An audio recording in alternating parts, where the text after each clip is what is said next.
शांति शांति शांति शांति शांति जटातवीगलज्जलप्रवाहपावितस्थले गलेऽवलम्ब्य लम्बितां भुजङ्गतुङ्गमालिकम् डमड्डमड्डमड्डमन्निनादवड्डमर्वयम् चकार चण्डताण्डवं तनोतु नः शिवः शिवम्।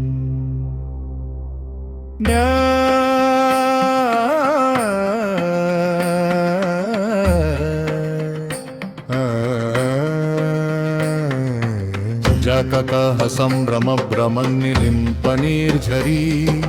विलोलवीचिवल्लरी विराजमानमूर्धनी धग्धगद्धगज्ज्वलल्ललाटपट्टपावके किशोरचन्द्रशेखरे रति प्रतिक्षणं ममम् धराधरेन्द्रनन्दिनी विलासबन्धुबन्धुरे स्फुरद्दिगन्तसन्तति प्रमोदमानमानसे कृपाकटाक्षधोरिणी निरुद्धदुर्धरापदी क्वचिद्दिगम्बरे मनोविनोदमेतु वस्तुनि जगभुजङ्गपिङ्गलस्फुरत्वनामणिप्रभा कदम्बकुङ्कुमप्रवप्रलिप्तदिग्वधूमुखे मदान्धसिन्धुरस्फुरत्वगुत्तरीयमेदुरे मनोविनोदमद्भुतं बिभर्तु भूतभर्तरी सहस्रलोचन प्रभृत्य शेषलेखशेखरा प्रसूनधूलिधोरणी विधूसराङ्घ्रिपीठभू भुजङ्गराजमालया निबद्धजाटजूटकः श्रियै चिराय जायता चकोरबन्धुशेखरः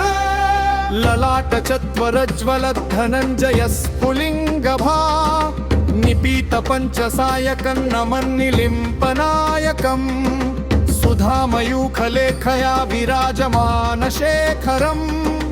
महाकपालि सम्पदे शिरोजजालमस्तु नः करालभालपट्टिका धगद्धगद्धगज्ज्वला धनञ्जयाहुदीपित प्रचण्ड पञ्चसायके धराधरेन्द्रनन्दिनी कुचाग्रचित्रपत्रका प्रकल्पनैकशिल्पिनि त्रिलोचने रतिर्ममम् नवीनमेघमण्डली निरुद्धदुर्धरस्फुरत् कुहूनिशीथिनी तमः प्रबन्धबद्धकन्धर निलिम्पनिर्झरीधरस्तनोतु कृत्तिसिन्धुरः कलानिधानबन्धुरश्रियं जगद्धुरन्धरः प्रफुल्लनीलपङ्कजप्रपञ्चकालिमप्रभा वलम्बिकण्ठकन्दली रुचिप्रबद्धकन्धरम् स्मरच्छिदं पुरच्छिदं भवच्छिदं मखच्छिदं गजच्छिदं धकच्छिदं तमन्तकच्छिदं भजे अखर्व सर्वमङ्गला कला कदम्बमञ्जरी रसप्रवाह माधुरी विजृम्भणा मधुरतम् स्मरान्तकं पुरान्तकं भवान्तकं मखान्तकं गजान्तकान्धकान्तकं तमन्तकान्तकं भजे चरमुडप्रविभ्रमभ्रमद्भुजङ्गमश्मसा ददद्धगद्धगज्ज्वलल्ललाटपट्टपावके धिमिद्धिमिद्धिमिध्वनन् मृदङ्गतुङ्गमङ्गल भवविक्रमप्रवर्तितं प्रचण्डताण्डव शिवः त्रिशद्विचित्रकल्पयोर्भुजङ्गमौक्तिकस्रजोर् वरिष्ठरत्नलोष्ठयो सुहृद्विपक्षपक्षयो दीनारनिन्दचक्षुषो प्रजामनिन्दगिन्द्रयो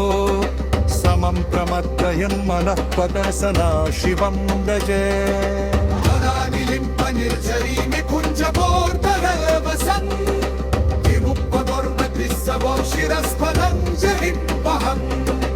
विमुक्तदोलनो जलोललाभभेदलम्बतः श्रियेऽपि मन्त्रमुच्चरं तजसुपीममन्यहम्